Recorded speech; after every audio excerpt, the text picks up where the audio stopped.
What's up, everybody? This is Sam Shady with Shady Sports Network, and today I just wanted to ask you for a huge favor. We're growing very quickly thanks to all your guys' help, but I've got a little request for you guys, and all that is to hit that like button. So basically, the way the YouTube algorithm works is if they don't see an asinine amount of likes on each video, we will not grow. We will not be pushed out to new viewers. So without your help hitting that like button, subscribing, clicking those notifications, making sure you hit like on all these videos, we can't grow as quickly as we'd like to. So with that being said, please help support Shady Sports Network today by hitting that like button. It's completely free, doesn't cost you a thing, and in turn, it helps us continue creating great content for you to consume in the future.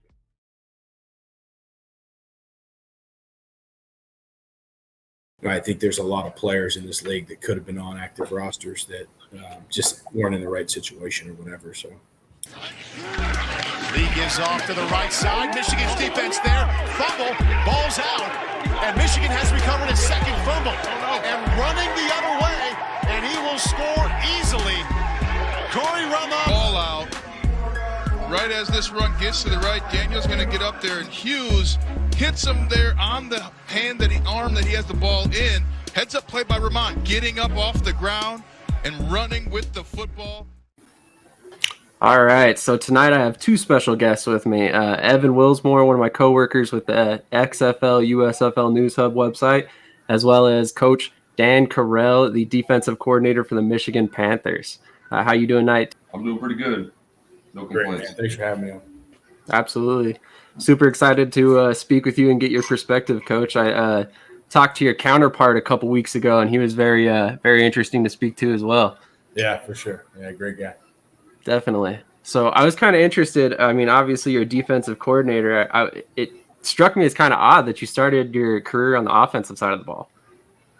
You know, I was a defensive player in college, not a particularly successful one, but I was a defensive player. And I started my career at the Division II level as a defensive coach. But when I got into Division I level, I started as an offensive line analyst, quality control type guy at Ohio State.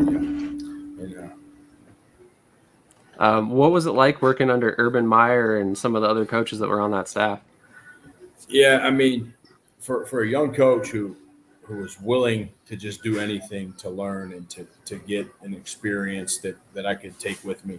You know, I think in the coaching profession, you don't really get – nothing's guaranteed. The only thing you can guarantee that you're going to get is the information and the growth and the things that you learn at whatever stop you're at. I mean, you might be in a place for a year, 2 years, 3 years. I mean, you might think that you guys are having a great run and they tell you they want to go in a different direction. It's just extremely volatile.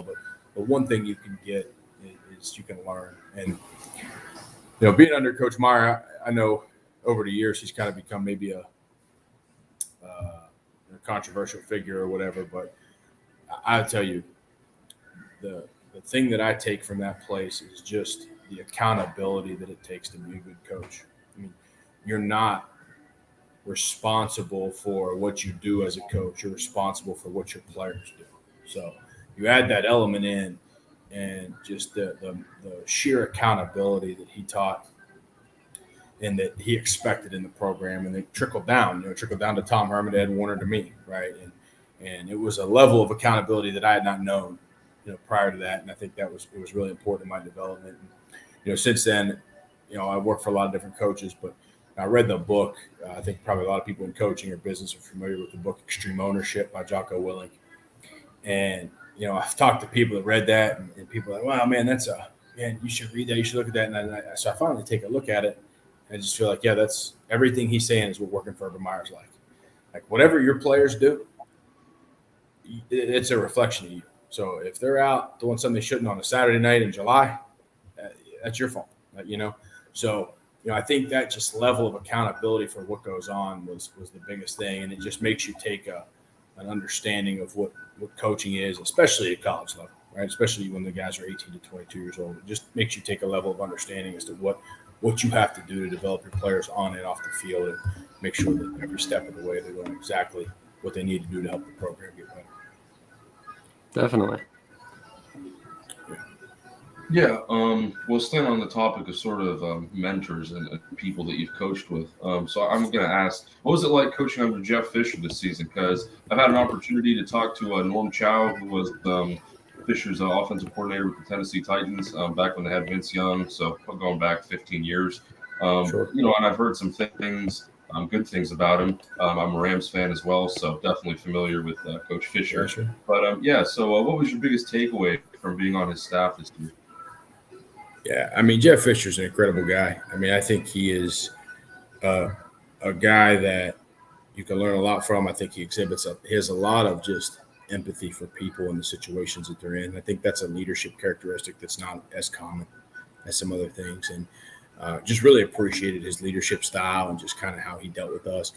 I think, too, he is in a different place. I think everybody, perspective in life is so important. So he's in a different place in life than a lot of us are, right? He was a head coach in the NFL for 20 years or close to it, right? So, what's his legacy now? Why would you coach in the USFL? Like, he doesn't need money probably, right? I mean, what is the reason, right? And he's there to, he wants to help the game progress. He really does. He has a passion for the game of football. He has a passion for the young people that play it. And he's got a passion for the people, in my stage of their life that are coaching it, right? Trying to, move on and move up. So, I really just respected and appreciated just how he treated us as coaches and players. And just that, he's somebody that you could probably name 10 or 20 other guys like him that aren't trying to give back to the game right now, right? That aren't trying to put other people in positions that he had and those things.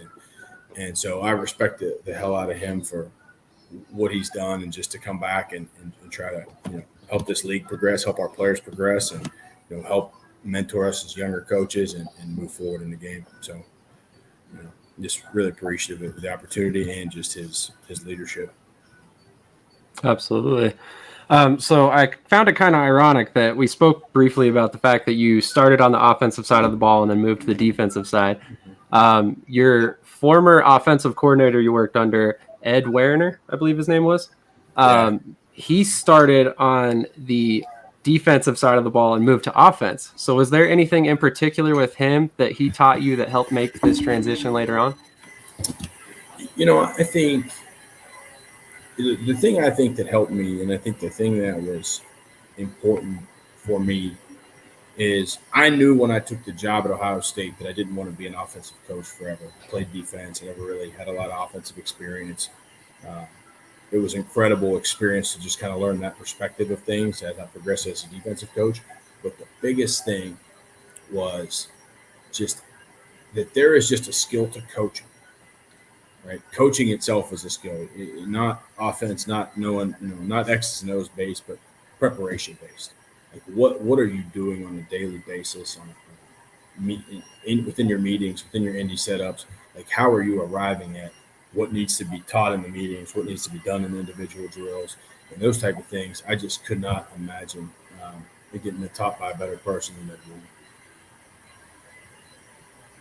Yeah. So just looking at players for a minute. So there were many talented guys that you worked with this season on the Panthers, especially on defense. Like Jameson Houston, who I think was signed with the Seahawks. We had Frank Ginda, Kayvon Walker. I know Walker produced a lot in the NFL. He used to be produced a lot in the XFL. He was their sacks leader, and he was with the NFL for a bit. But were there any that stood out to you in particular, like as the season progressed, that I didn't mention? Like any one of those guys where you said, like, wow, like this is someone I might want to coach, in the future?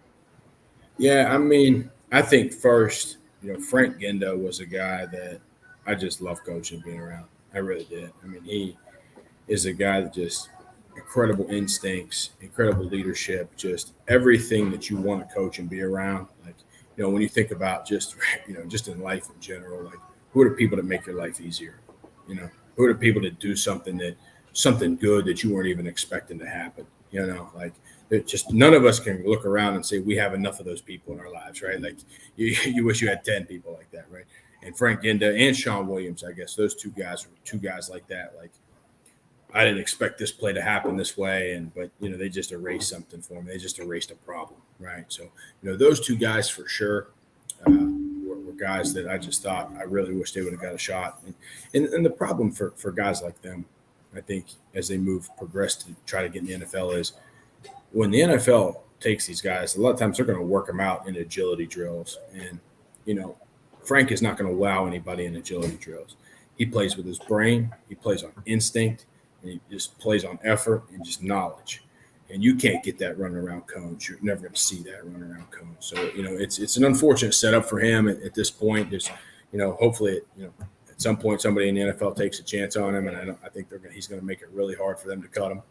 And I think Sean the same way. But, the other two guys I would mention in this conversation, a guy I was super excited about coming out of training camp is Warren Saban, and he gets hurt in the first game. And it was unfortunate for him and us. But, he'll be back, and I'm excited to see what he can do with a full year. And ironically, when he got hurt, the guy we brought in, Corian Ballard, I think he has some elite traits and as a safety. And I'm excited to get him back. And, he got injured he played a couple games and got an injury and was out for the rest of the year. So I'm going to get to see his full potential. And really without training camp, and, you have some short weeks in there, and just the practice time isn't, what it might be if you had a larger roster. So it was hard sometimes to get these guys that came in mid-year to really get into like a mid-season form. So, but Corian Ballard is a guy that I'm really excited about. I think he has some elite traits that could get him some looks at a higher level. Interesting. So staying on that kind of player topic, who are some players that you coached in college that stick out? Man, when I was at Ohio State, it was a loaded roster of young players. Ezekiel Elliott was a freshman. Joey Bosa was a freshman.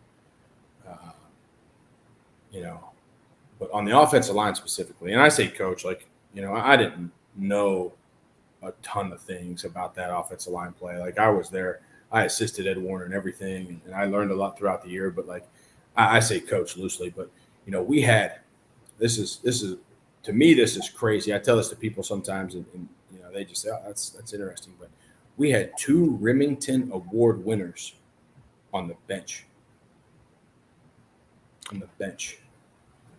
Pat Elflein and Billy Price could not get on the field. That's how good we were up front. And and they were all homegrown. They were all Ohio guys. Jack Muhort was left tackle, second round pick for the Colts. Andrew Norwell was left guard. He went undrafted, but then eventually became the highest paid guard in the history of the NFL at one point. Corey Linsley was the center. I think Corey Linsley is, to this day, maybe one of my favorite players I've ever coached, ever been around. Still playing for the Chargers, but just the combination of just smarts, ability, drive, just everything you want to coach in a player. And I think, just hard to top that. Marcus Hall was the right guard, the only one that didn't play in the NFL. And Taylor Decker was the right tackle. He was the first-round pick for the Lions. He still starts for the Lions. And so then Billy Price, who started in the NFL, Pat Elflein, who started in the NFL, they were on the bench, couldn't get on the field. And they both eventually would win the Remington Award. So I think that just that group and that room is always memorable just because of just the talent, the effort, the drive, just everything that those guys had embodies what we wanted at Ohio State, what you want to coach. And, beyond that, man, I just you have so many great relationships with players when you recruit them and you bring them in. And sometimes you don't even get, the way college football is now, you don't even get to coach a lot of these guys very long. It's just, it's just not what it used to be, I guess. But, it was a kind of a surreal moment for me this season, this preseason in the NFL, because 2 guys I brought in the University of Houston in 2017 played against each other in a preseason game. And, it was my wife and I just got married. So, she was very involved. We didn't have kids. So she was very involved in the recruiting process. And they played against each other. It was David Anini, who's with the Titans. He's an edge rusher guy with the Titans. He got cut and signed back to the practice squad. And Grant Stewart, who was with the Buccaneers, but just got traded to the Colts. And, they had a picture. My wife's got a picture with them, on freshman move-in day, and just all these little things that you went through as a coach to recruit them, to get them there, the relationships you and your family built with their families. And I told them both during the recruiting process, I think you guys can both be NFL players, all that stuff. And I wasn't there at the end of their careers. There was new staff in there. So, But to see them both get on an NFL field, and they were roommates the whole time, and to see them both get on the NFL field together, I think was, it's the modern college experience, right? I think 25 years ago, the same guy would have coached him for 5 years, and he would have saw him graduate, and he would have saw him do all those things. But heck, Grant had three position coaches. Excuse me. Grant had 4 position coaches in 4 years in college and went to the NFL, and David had 2. And I think, it's just an interesting just picture of what college football is today. But, just kind of a surreal moment. Those 2 guys are really special to me and my family. Yeah, wow, that's a great story. Yeah, I really like Grant Stewart, especially as a special teams player. Bit sad to see him traded because I liked him on the Bucs, but I think he'll be great on the Colts, and they got a really good special team unit. One of my great friends in coaching is Cato June, and he's the assistant linebacker coach at the Colts. And he hit me. Well, there you go. He hit me up the other day. He's like, "What do you know about this guy?" I was like, everything. Like, what do you want to know? Like, yeah, right. High character, high energy, high motor, plays as hard as anybody will ever play, and so you're getting a guy that, athletically he's really fast, but other traits he is somewhat limited probably for an NFL linebacker, but he's going to make up for it in effort and motor and character and all those things. So, it's good thing. It's nice 2 worlds combined and getting to see some guys go to some people I know. So. Yep. So, going back to the USFL for a minute. So, you're talking about all these guys in the NFL that are on like teams, whether they're good teams or bad teams, they're all good players, right? But my question is, which team was the hardest to go up against during this USFL season and why? Because I know there were some good teams. Like there was definitely some challenging opponents. Like I saw the competition. I watched all the games. It was a dogfight sometimes. So I'm interested to hear your perspective as a coordinator, like, and particularly with which offense as well, if you can touch on that. As it turns out, I felt like it was actually Birmingham. I thought they did really well. I thought offensive line play was really good. I don't know that they had any players that stood out per se up front to me, but as a unit, as technical, as just well coached, well prepared, played well, I thought that was the best unit in the league that we saw was the Birmingham O-line. And I thought that was a big part. I mean, if you look at the scores of our games, Philly blew us out the second time we played them, and Birmingham beat us pretty soundly. Nobody else really beat us like more than a couple points, right? And the Birmingham, I thought they did the best job, especially the second half, kind of figuring out where we were deficient in that game, what we didn't really have great answers for, and using their best players because it was the second game they had Scarborough. And I thought they did a great job. I thought they did a great job as a staff. I thought the players executed really well. I thought the players, they played they didn't make a lot of mistakes. They played like a mature team. And, when you're plugging guys in a lot and you're not always, with just the nature of the league, it's just not a ton of continuity all the time. And I felt like they played like they had continuity. So, I had a lot of respect for how they prepared the offense, specifically the offensive line. I thought the quarterback did a great job for the most part. And I would say they were definitely the hardest to go against. Plus, I think, there were some great offensive players, but I did feel like Victor Bolden was a guy that was he was a difficult matchup for some people, for us included. And I think he was, I don't know if I would say he was the best player, just circumstances say that a lot, but he was definitely a top 2 or 3 offensive player that we played against. I think maybe the best offensive player I thought was on our team, but that we had to play against was he was definitely top 2 or 3 guy. Man, I had a question in mind, but now I'm kind of curious. Who did you think was the best offensive player on the Panthers? Reggie Corbin. I think Reggie's a really good player, man. I think, it's just a combination of acceleration. He is a very good back. I thought he was good. I really like his style play. I like how hard he plays. I like a lot of those things. So I think we had some good players, man. I'm not, that's not a knock against a lot of other guys. So I think we were pretty talented on offense, but he was. I really had a lot of respect for Reggie's game. Absolutely. Yeah, that's great. So, we talked about offense, we talked about defense, obviously a very strong team. But what was your favorite part as a coach of being with the Panthers this season? Because I know there were a lot of elements and there were a lot of things that made the USFL unique. You were playing with a group of guys that you'd never been with before. Like, it was all kind of a new thing. So what was your favorite part of being down there in Birmingham and getting, I guess it was 8 weeks or 10 weeks of play in? Yeah, I would say that the experience with the older players, and it's part of it. Again, we talk about perspective. Part of it is coming from, I came from a place at UMass where we had gutted the roster and recruited a lot of young players.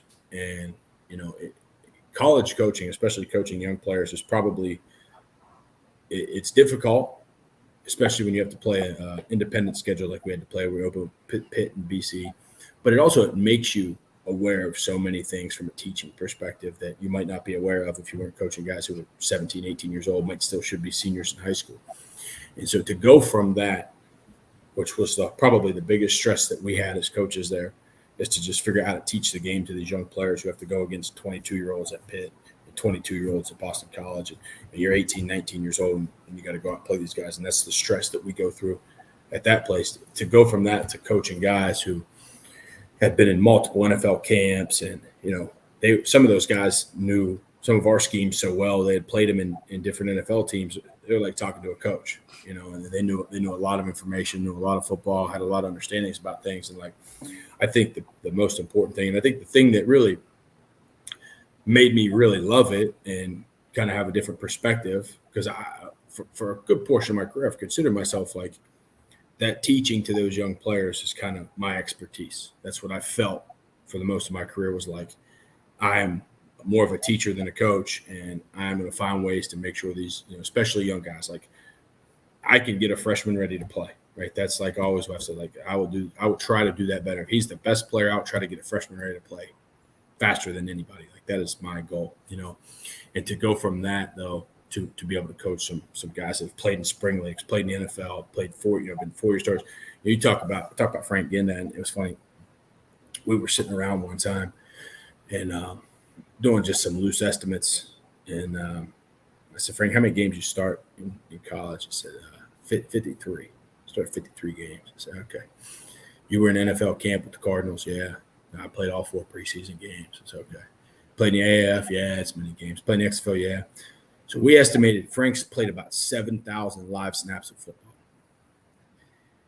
That's a lot. That's not practice. That's not everything. That is game reps since college. And so just to have guys like that have seen so much that you can coach down to some of the finest details on was really enjoyable for me. And it, kind of changed my perspective on maybe the things I want out of this business and out of this career and where I would like to go.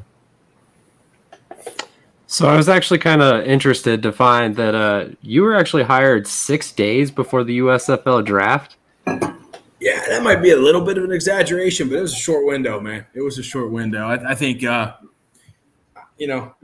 think there were some other guys in play for the job. I'm not sure, how everything went down. I know that I don't want to make it sound like Coach Fisher, just like 6-8 days before the draft, realized he didn't have a defense coordinator and hired somebody. I think there were some other guys and some other opportunities came up, but yeah, it was a short window. And, we were living in Massachusetts and, because we were at UMass and my wife was actually pregnant.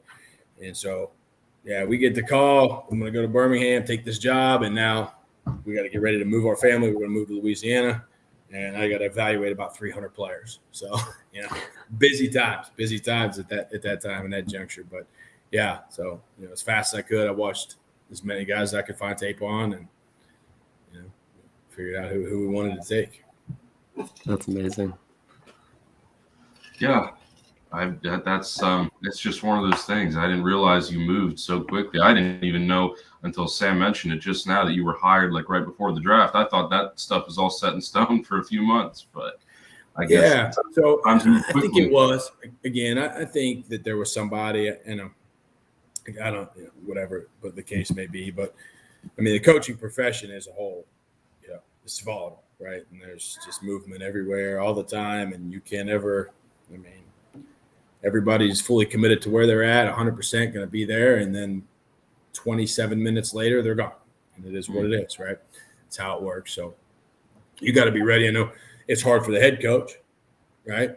But I think as a position coach, we talk about that, right? Big theme of what I think about is making people's lives easier. Like Jeff Fisher hires me, I'm not going to say, well, coach, there's a lot of guys to evaluate in 9 days. Like, no, if I got 9 days to do it, I'm going to do it in 7 because I want Jeff Fisher to feel like, all right, I hired the right guy, I did the right thing, right? I'm going to make his life easier and make sure this shit's getting done. So, it was good. It was good. And we had to, I always wanted to move my wife back to Louisiana where she's from and got a chance to do that. So, and then found out she's pregnant with twins, so, which was awesome. So, yeah, that's a great story.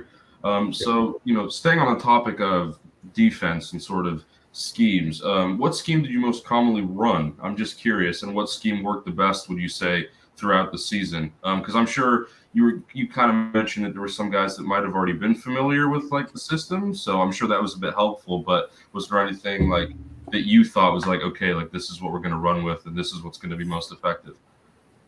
We were 4 down front and we were mostly split safety. So, if you get played cloud passing strength, cloud away, play quarters, it was cloud and quarters a lot. That was probably our number one thing. I like to play cloud to passing strength and play quarters away. That was something that I thought we did well, especially early on. Everything's got holes, though. Teams found some of the holes in it.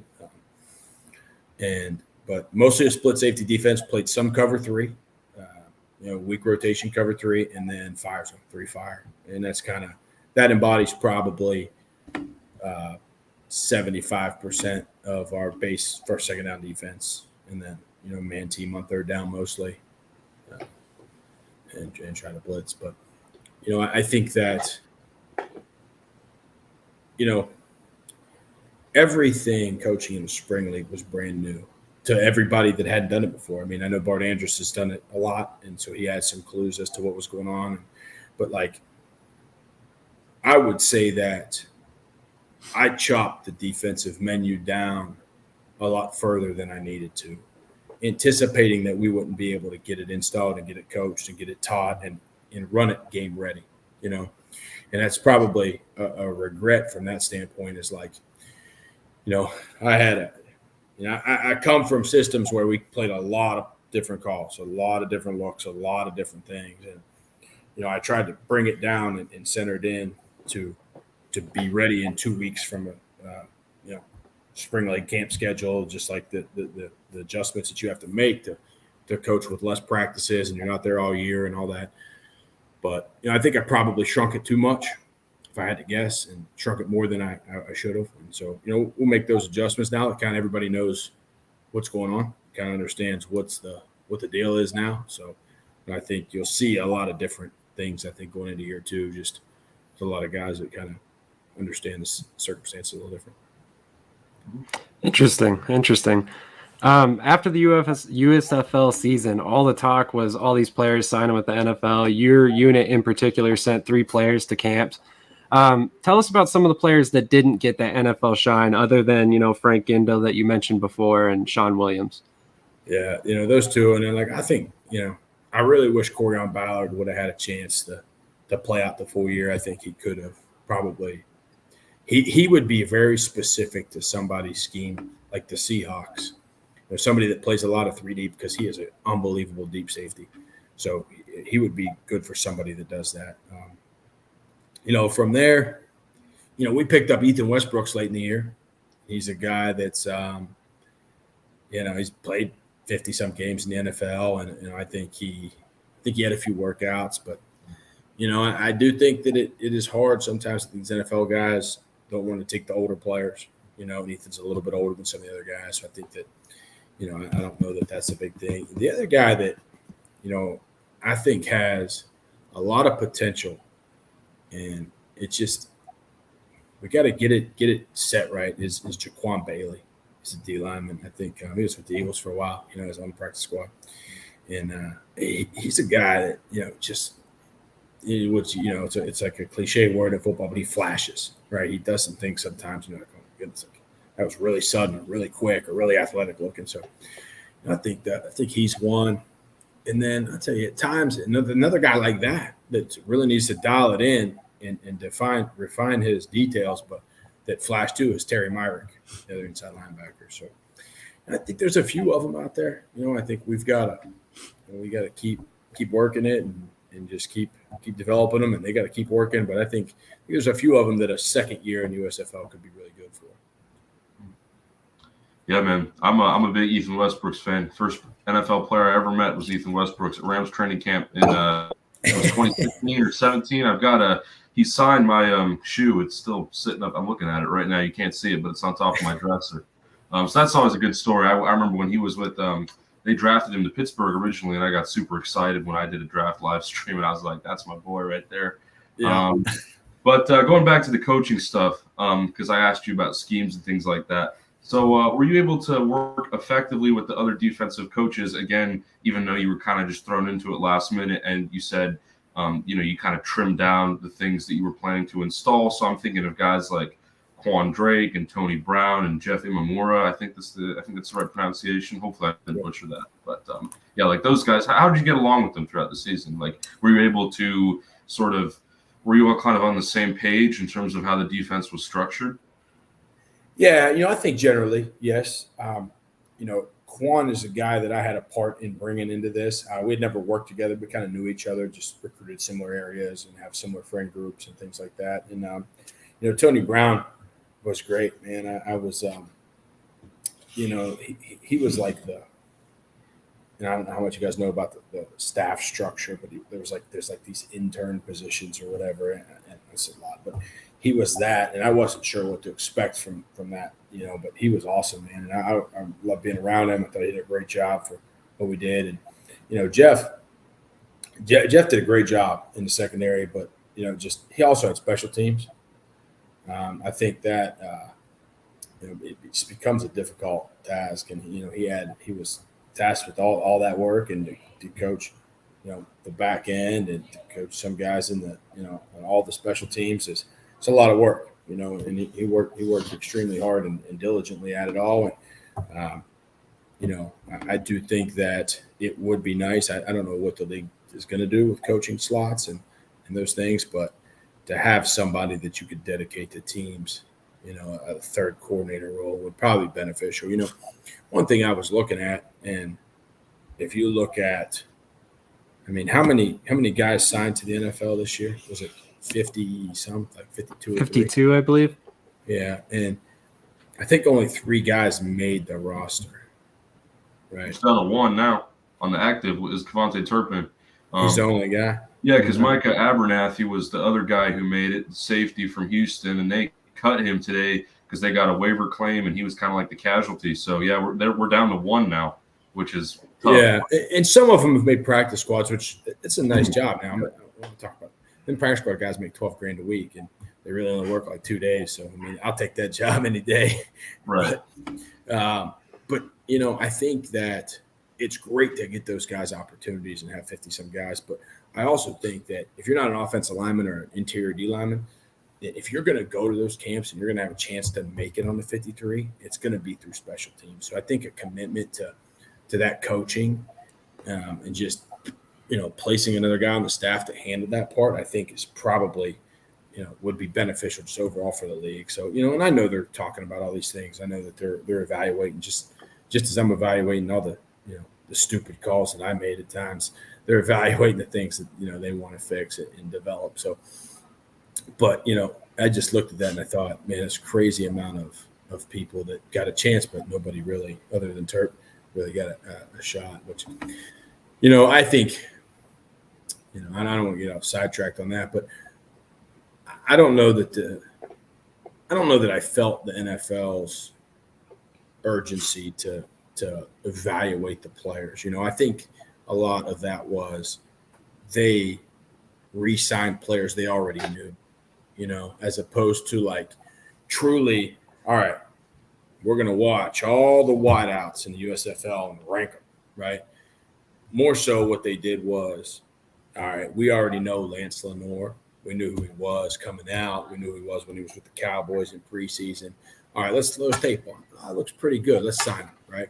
So, those are the things like I wish and I hope as it evolves, I think it will, I think the NFL will treat it more like I don't know if you know much about the pro scouting side in the NFL, but they rank all the players in the NFL. Whoever the pro scouts are, they're scouting every other team's players in case it would come up where they could trade or sign one of those guys. And I hope they treat it more like that moving forward, because I think there's a lot of players in this league that could have been on active rosters that just weren't in the right situation or whatever. So, a lot of guys better than some of the college players that were signed as UDFA and stuff like that. So, I think I hope that's the case moving forward. But yeah, to get back to your question, I love the staff. I thought we connected well. I just, if we could make some adjustments, with special teams and things, it'd probably be beneficial. But other than that, man, I work pretty well with those guys. And I always look at it like this: like, if you're a pro and you're good at your job and you coach, like,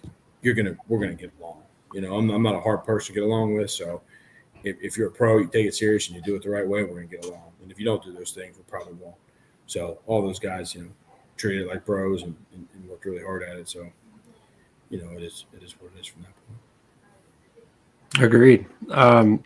So I wanted to kind of veer off the sport itself and talk about something that's kind of off the field. I, in my research, found that you have a podcast of your own called the Coach and Coordinator Podcast. Where can we find your show? So it's not mine, okay? It's the USA Football Podcast, and it's ran by Keith Grabowski. Okay. Keith is a great ambassador for the game of football. I mean, works really hard. If you're a football fan and you're more than a casual fan and you don't know Keith, you should get to know him. You should listen to the podcast. You should read some of his books. Like, just a great guy and somebody that cares deeply about the game of football and developing it in every single way. And so what I do is I do a weekly show during this fall season, and we just talk about defense. This past week we talked about some of the issues that showed up in the weekend over tackling, and then we discussed kind of in depth some of the things Northwestern and Nebraska were doing on defense in their games. And that'll be every week. It comes out typically Tuesday morning, and it'll be you can get it on Spotify or on Apple. It's called the Coach and Coordinator Podcast with Keith Grabowski, and he's got a lot of great podcasts. So if you're a football junkie and you want to hear some real ball stuff, there's some great stuff on there. He interviews. He's got an offensive coordinator that does the same thing I do every week, and a special teams guy that does the same thing I do. So every week he's got those, and then he'll have some that he just tapes himself where he talks about some things. But if you love the game and you're a junkie for it, man, it's take a little jog for about 30 minutes and throw something on, and you'll get your fix of some football stuff. So yeah, follow Keith on Twitter, whatever, and find him, because great ambassador for the game of football. Oh yeah. Well, now I got something to listen to when I go to the gym after this. When I'm on the treadmill. That's good to hear. I didn't know that either. Good on Sam for doing all this research beforehand. I mean, I do my fair bit of research, but he really dives deep in everything. I'll tell you that much. Hey, man, I'll tell you, the great thing about the USFL, right? You got all these players trying to make it to the NFL, right? You got coaches that would probably love to have a chance to coach in the NFL. And you got media people, right? One day Sam wants to be covering the Eagles, right? That's why he's working his ass off doing this right now, right? So it's just like we're all in this offshoot thing, just, in the spring league trying to, to work it up and build our resumes, all trying to go to the same place. So, yeah, it's great. Absolutely. I wouldn't say the Eagles, actually. Believe it or not, I feel like I'm right where I need to be. Really? I love the USFL. Man. Oh, I love it too. Don't get me wrong. I just think covering the Eagles might cut you a little bigger paycheck. But oh, yeah, absolutely. Maybe you don't need money. I don't know. Maybe independently wealthy. That's great for you. I wish. Yeah, so just going back to the coaching stuff. So we touched on your little defensive group that you had, those three guys that you were working with, and maybe a few more, the interns and things like that. But going back to the offense for a minute, because, Sam brought up that you were an offensive coach before and kind of flipped. So during practices, scrimmages, things like that, what did you think of like Eric Marty in the offense? I know Sam interviewed Eric not too long ago, and specifically here, if you can touch on quarterback play, because obviously that room was pretty interesting. You had the first overall pick. You took Shea Patterson, kind of balanced that out with Paxton Lynch, who, everybody knows Paxton Lynch from his days. with the Broncos and he was with the Seahawks. He was kind of the guy, that everybody said, oh, now he's connected to the USFL. Like the one guy everybody was talking about was, at least in my circles, was Paxton Lynch, because that's a familiar name, kind of like a Johnny Manziel or, something along those lines. So, yeah, I mean, if you can just kind of talk about like what you saw in those guys, that'd be great. I think schematically Eric's offense is awesome. And I think he does, this, as the spread football world kind of evolves, there's a lot more spread coaches coaching 12 personnel and using 2 tight ends. And sometimes I feel like they do it just to do it. They just stick the guy in there and they run inside zone or whatever. I feel like Eric uses those guys for a lot of misdirection stuff, a lot of tipping your numbers one way and the other. I feel like his stuff was really good, man, really good. And it was hard to coach against in practice. And ultimately, it caused us to build some rules from some motion stuff that, I might not have had in if he didn't challenge us in that way in practice and helped us out. So, from a schematic standpoint, man, I think Eric's great. I think they did a really good job recruiting to the scheme. I think from a tight end perspective, I think we had really 4 guys that played throughout the year. Jordan Magnifico got injured, great player. Marcus Baugh, I thought was a great player. Actually, was at Ohio State with him. And then, they had Connor, the big guy, and then the guy we brought in late in the year. I can't think of his name. He was with the Giants for a while. Went to Penn. Can't think of his name. But those 4 guys that played throughout the year were great. And I think they were finding the right guys. Like offensively, I think they found the right backs.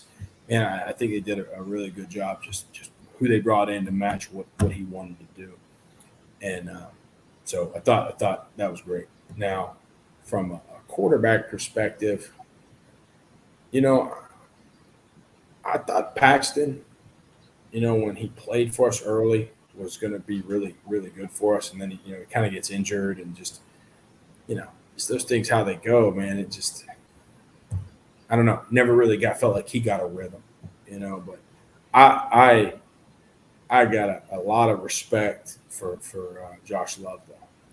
That's a guy that's got. I mean, there's so many quarterbacks. You play them, or you coach against them, or you coach on the same team as them. Like, that have all these measurables and all these talents, but there's always a couple guys. Like, why is Josh Love good? He's not big. He's not fast. He don't have a great arm. But he's really good. How is he really good? Well, he plays the game between the ears, right? He knows where the ball's supposed to go. He knows how to get it out on time. Like, he's going to work at it. Like, I really respect those guys. I coached University of Houston for 4 years. I have a lot of respect and love for that place. And he reminds you of a guy that came out of there that's still playing in the NFL, like Case Keenum, right? I'm not saying he's as good as him. No, anybody that's take a sound bite and say I'm saying he's as good as him or whatever, but like, you look at a guy like Case Keenum, he doesn't like. Why is he good? What's his talent? Doesn't have a lot, right? There's not a lot of anything that you're like, that's why he's really good, but he's damn good, right? And he was damn good in college, and unbelievable. So, it's these intangibles where these guys they're leaders. The players respect them. They understand. Just how the offense is supposed to operate on a deep level, and so a guy like him, man, I loved coaching when he was out there. I felt like when you think about the game against New Orleans, man, he was unbelievable. When we got into an overtime game and lost it, but he was great in that game. So I think that's important, and I think they just from a player perspective and everything that they did on offense with Eric. It was unfortunate for us that it was kind of like 2 halves of the season. Those first 5 games, we were the number 1 defense in the league in basically any statistical category that mattered. I mean, points, yards, third down, red zone.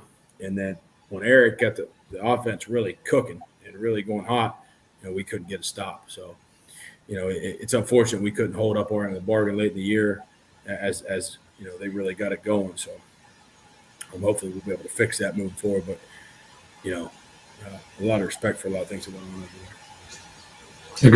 Agreed. I'm curious, how did you get involved with a Coach and Coordinator podcast? Was that something where he approached you to come on and do a weekly show, or how did that all come about? So I've kind of known Keith a little bit, just try to know people. But the person who did that job last year, the job I'm doing, because I didn't do it last year, I was coaching. So last year was DJ Elliott, who's now the defense coordinator at Temple, and I worked for DJ at Kentucky. And I had reached out to Keith, and I was like, and Keith and I had talked before, but we don't talk often, but he, kind of knew each other. I was like, hey, I'm kind of sitting around this fall. It's the first time in 27 years I'm not going to be involved in the fall camp of football. So I would like, I would like to be involved, if you want me to come on the show once or whatever. And he's like, I got this spot that, DJ did last year. Would you be interested in doing that? And that took me about, 0.5 seconds to be like, hell yeah, that'd be awesome. Gives me now I can watch football on Saturday and not get badgered by my wife while I'm watching football and not doing things I need to do for her. Right. I'm like, well, I'm working. I got this podcast. I'm working now. So, I can use that excuse. So that was great. It was a great out. So, just there's one relationships you keep throughout, and you never know when you're going to need it or what it's going to come of it. And there it is. Respectable.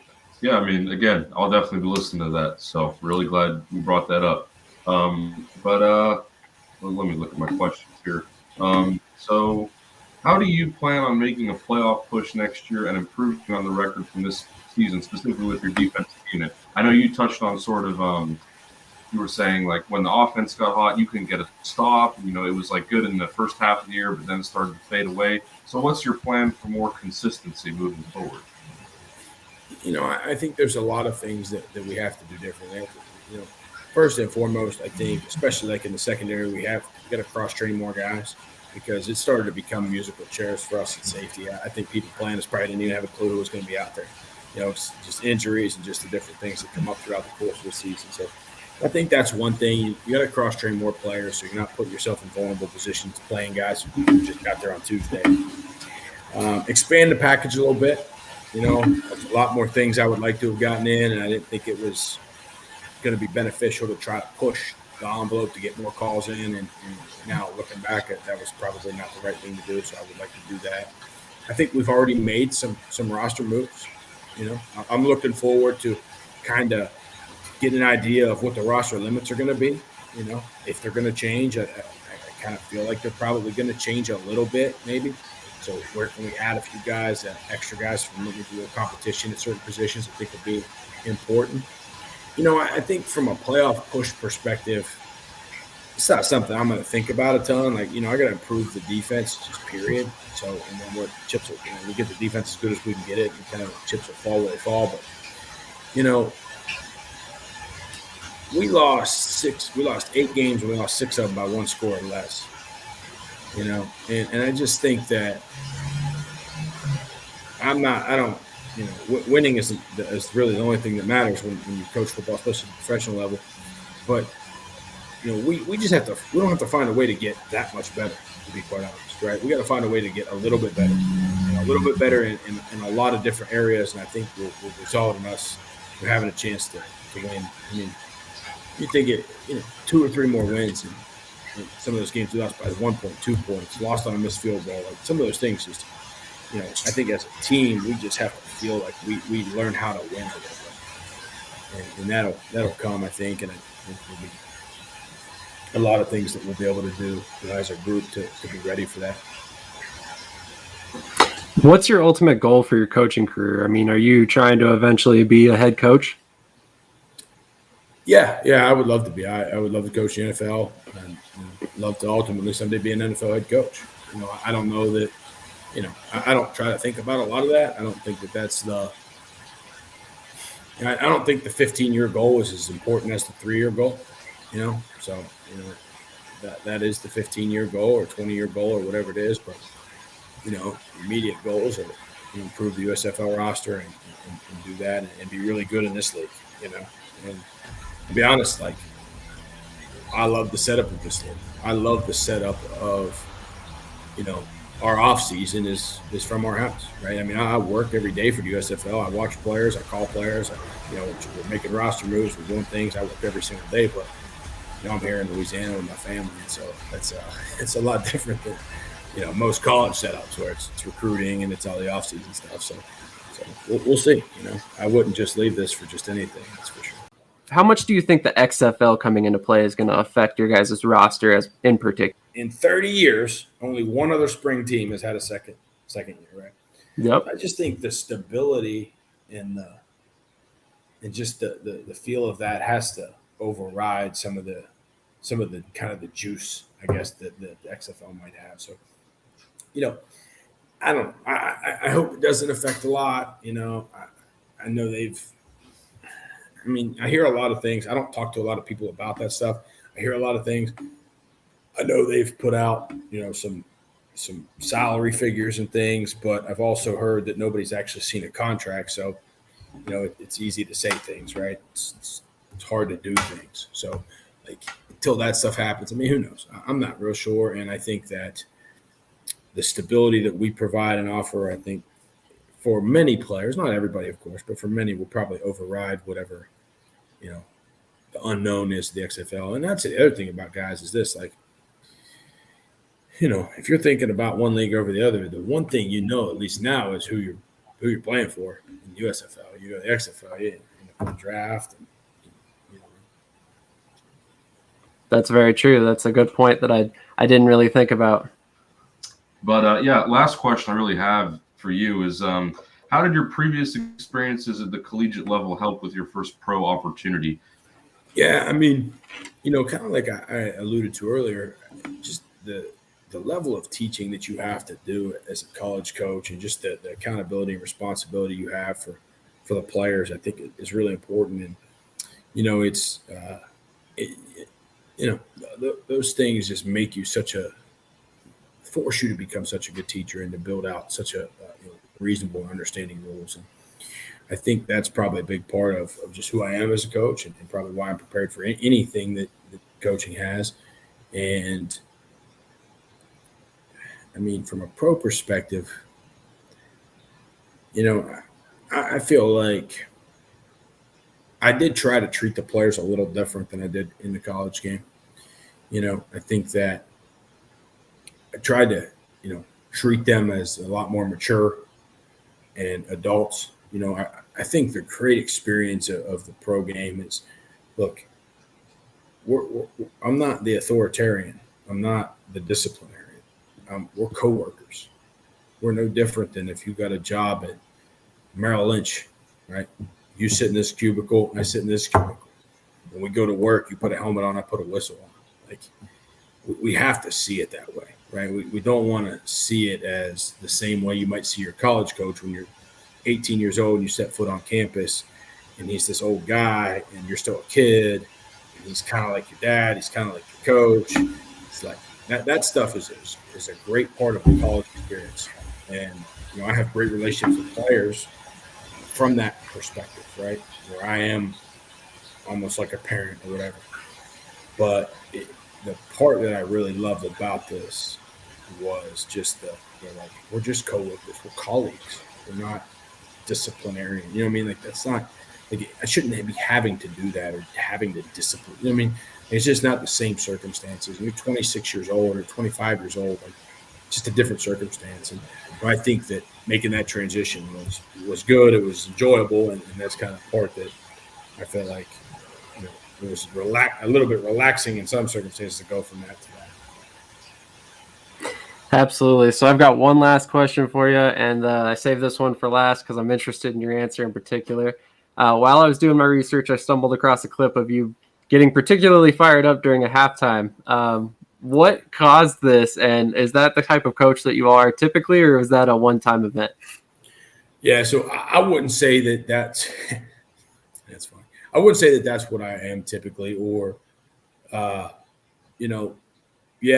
event. And look, it's funny because – and I don't think anybody – you typically as a fan or a viewer, you're going to believe – just like my wife saw it, you're going to believe whatever they say about it, right? And it came to my attention. People said, I was upset about how we played in the first half, or I'm trying to fire the guys up. And so I'll preface this by saying, look, I respect the locker room code.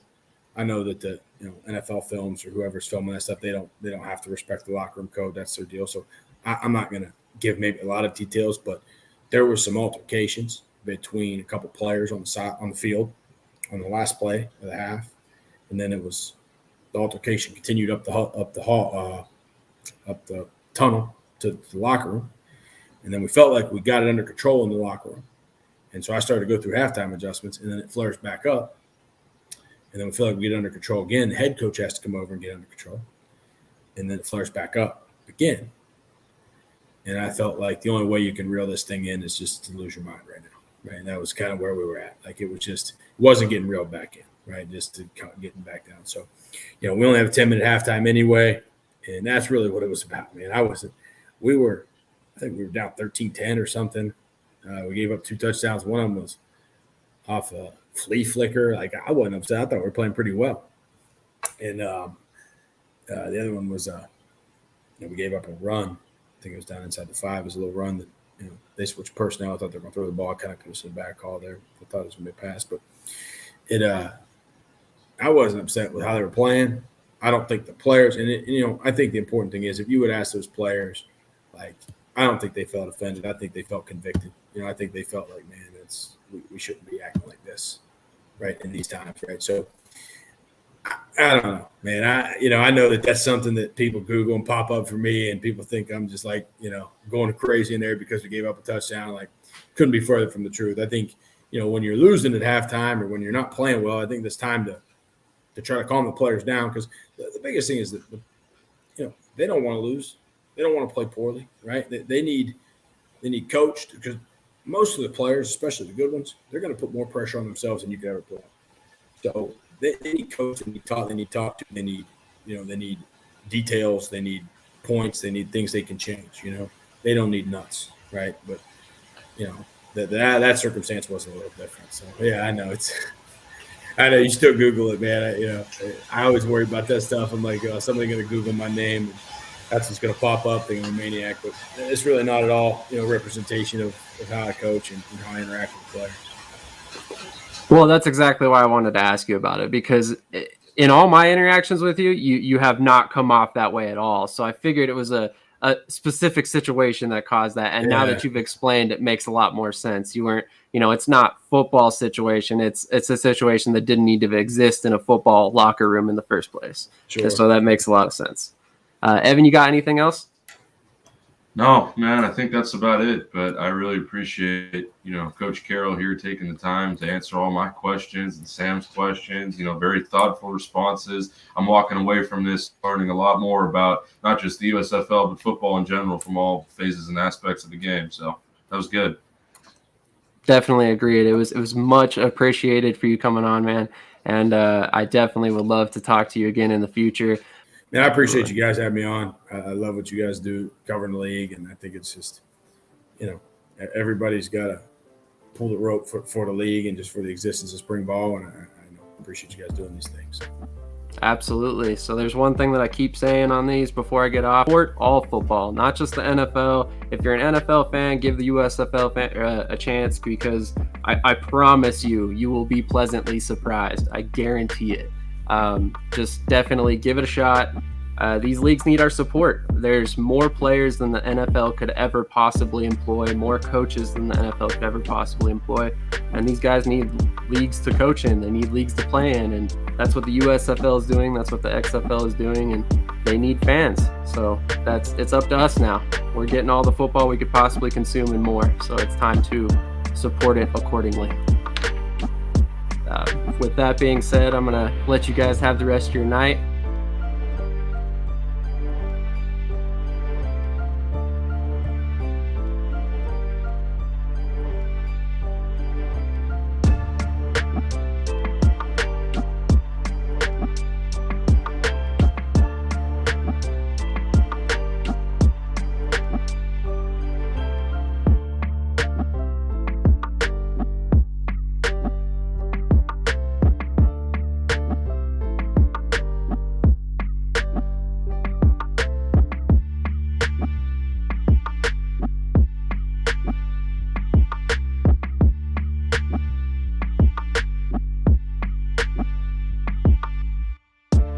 Bye.